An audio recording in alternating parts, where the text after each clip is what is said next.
Looking for a fast-charging, ultra-responsive stylus for your iPad? Meet the 2X Fast Charge Active Stylus Pen, designed for 2018 to 2025 Apple iPads. Take your creativity and productivity to the next level. Click the link in the video description to shop now on Amazon. French politician demands U.S. return Statue of Liberty in Trump tirade. A French politician demanded that the United States return the Statue of Liberty in a tongue-in-cheek tirade against Donald Trump. Raphael Glucksmann, a socialist member of the European Parliament, told a cheering crowd that the U.S. doesn't represent the values that led France to give it the iconic landmark. At a meeting of the Place Publique center-left movement, he said, "Give us back the Statue of Liberty. We're going to say to the Americans who have chosen to side with the tyrants, to the Americans who fired researchers for demanding scientific freedom, give us back the Statue of Liberty." France 24 also reports Mr. Glucksmann as saying, "We gave it to you as a gift, but apparently you despise it, so it will be just fine here at home." His tyrants claim points towards Mr. Trump's well-known admiration for Russian President Vladimir Putin. The U.S. leader has also been criticized in Europe for being soft on Russia and hard on Ukraine. Read more: Donald Trump caught committing disrespectful act in unearthed footage. Mr. Glucksmann suggested France would welcome the United States. Best researchers, if the country wanted to fire the very people who had made the U.S. the world's leading power.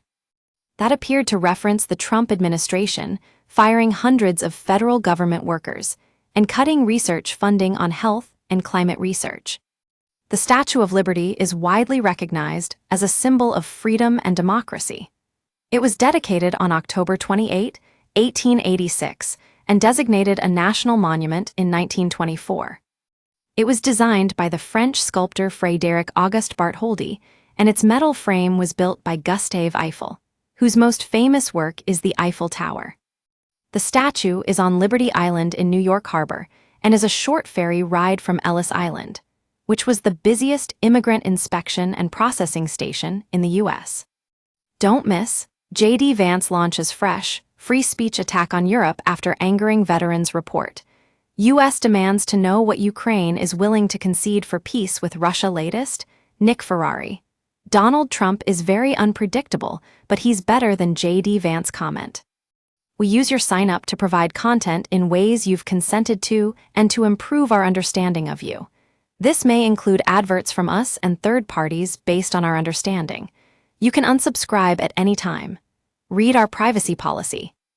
A plaque at the base of the statue bears the famous inscription, "Give me your tired, your poor, your huddled masses yearning to breathe free." Since his return to the White House, Mr. Trump has floated the idea of travel bans on scores of countries and kickstarted plans for mass deportations. On Sunday, the Trump administration transferred hundreds of immigrants to El Salvador despite a federal judge issuing an order temporarily barring the deportations. Flights were in the air at the time of the ruling, but they were reportedly not turned around. The immigrants were deported after Mr. Trump declared the Alien Enemies Act of 1798, which has been used only 3 times in U.S. history. Invoked during the War of 1812 and World Wars I and II, the law requires a president to declare the United States is at war, giving him extraordinary powers to detain or remove foreigners who otherwise would have protections under immigration or criminal laws. It was last used to justify the detention of Japanese American civilians during World War II.